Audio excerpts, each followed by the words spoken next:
আপনাকে স্বাগত আমাদের চ্যানেলে। চলে যাচ্ছি মূল রান্নায়।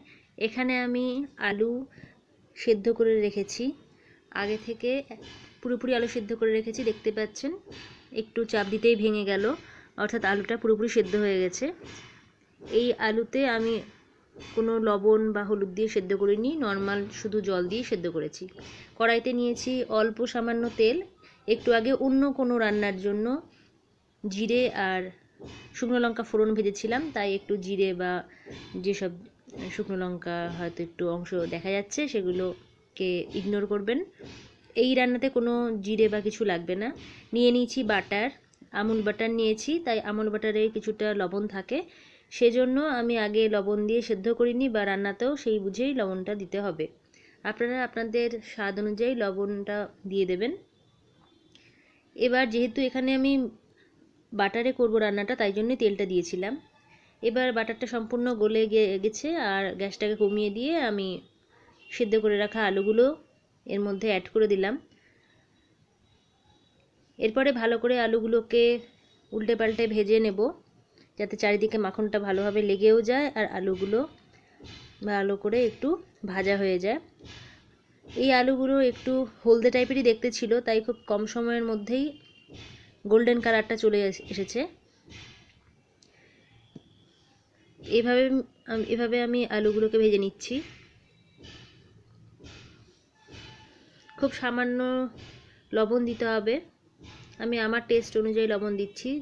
যদিও লবণ বেশি না খেলেই ভালো, লবণ খাওয়া শরীরের পক্ষে খুব একটা ভালো নয়। ভালো করে লবণগুলো লাগিয়ে নিচ্ছি আলুর মধ্যে। পাশে একটা আন্ডার কনস্ট্রাকশন বিল্ডিংয়ে কাজ হচ্ছে, তার জন্য হয়তো একটু ডিস্টারবেন্স সাউন্ডে আসছে, তার জন্য সরি।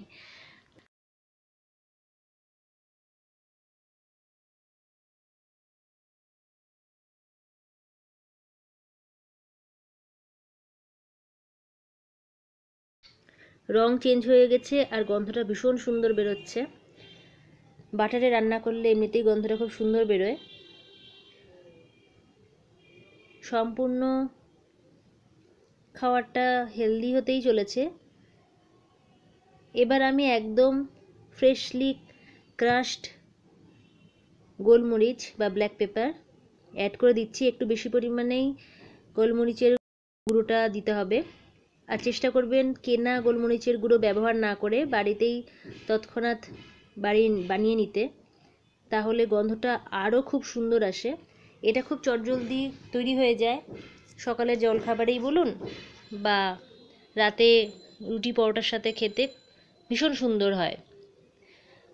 এর গন্ধটাই এত সুন্দর যে গন্ধটা যখনই নাকে আসে তখনই মনে হয় কখন টেস্ট করব। বাটার আর গোলমরিচ মিশিয়ে একটা খুব সুন্দর গন্ধ হয়। এটা কিছুক্ষণ আমি রেখে দেব ঢেকে। এর মধ্যে কোনো জল বা অন্য কিছু অ্যাড করব না।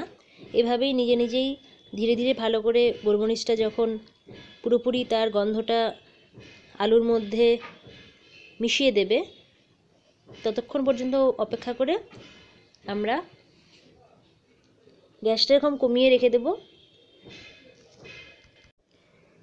5 মিনিট পর খুলে দেখে নিচ্ছি, একদম রেডি হয়ে গিয়েছে সার্ভ করার জন্য।